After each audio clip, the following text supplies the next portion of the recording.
s'est fait peur ce soir, hein. La fin de match a été compliquée. Ouais, la fin de match a été compliquée, c'est vrai. Ouais, ouais. Le match a été compliqué. Le match a été compliqué et c'est pas étonnant que la fin de match le soit aussi. Maintenant, c'est un bon match quand même parce que j'en avais parlé aux garçons ce matin quand on a appris hier soir ce qui était arrivé à Everton, que pour moi c'était pas une bonne chose. C'était pas une bonne chose parce que c'est déjà des très bons joueurs qu'il y avait autour. Wencus, Rigaud, Ben Hamed, ils l'ont montré, Prunière, on le connaît. C'était déjà des très bons joueurs, mais forcément dans ce contexte-là, ça allait décupler leur solidarité, leur énergie, comme nous ça le fait à chaque fois qu'on est confronté à ce type de problème, et encore plus à l'extérieur.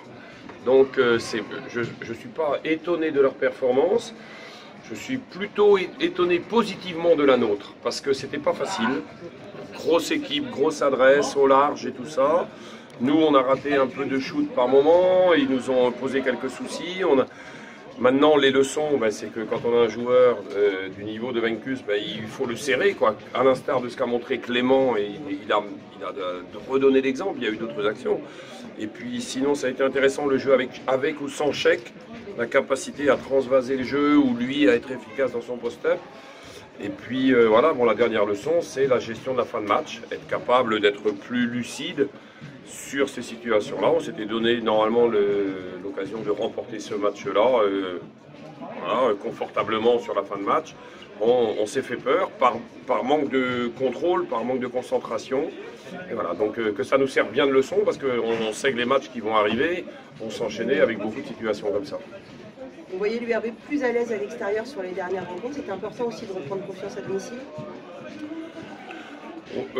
Oui, enfin oui et non, je crois pas trop à ces syndromes là ici. Je pense que voilà, on a quand même joué Rouen là ici, on jouait Le Havre, on se souvient dans quel contexte là ici avec Harvey qui se blesse de suite, Cheikh était malade, enfin bon, voilà. Et là on jouait une grosse équipe bien armée, pas oublier qu'ils ont fini premier quand même à cette équipe là, donc.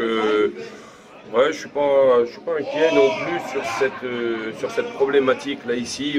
La seule chose, c'était l'idée peut-être de retrouver ce que j'ai dit aux garçons avant le match, d'avoir le même état d'esprit de commando que ce qu'on a à l'extérieur, en sachant que si on n'est pas au top à l'extérieur, on passe pas.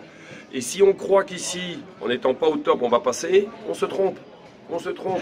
Mais quand je dis pas au top, c'est pas au top surtout d'engagement, de solidarité et de concentration. Et là, globalement, c'était pas si mal. Après, voilà, on commet des erreurs, mais à nous à apprendre de toutes ces leçons-là. Tout est encore possible sur les 3 dernières journées, là. Oui, bien sûr, tout est encore possible. Ouais. Bon, à nous donner les chances, voilà. Il y a des bons résultats là par rapport à cette optique-là. Ça aurait pu être encore meilleur, mais c'est déjà pas mal. Hein, ouais. C'est déjà surtout pas mal qu'on ait gagné. On en parlait avec Bastien avant le match. J'ai dit, bon, la priorité, c'est ce soir. Hein. C'est Orchy. On verra après, là, ici, voilà. Et là, quelque part, ça nous installe quand même dans la première partie du tableau, et puis avec le jeu des résultats, avec voilà, un match à Rouen qui va être intéressant. J'espère qu'on va prendre notre revanche par rapport au match aller. Je ne dis pas foncièrement par rapport à l'équipe de Rouen et à toutes ses qualités, mais par rapport à nous, ce qu'on a produit au jeu sur 20 minutes, d'arriver à le produire sur 40. URB!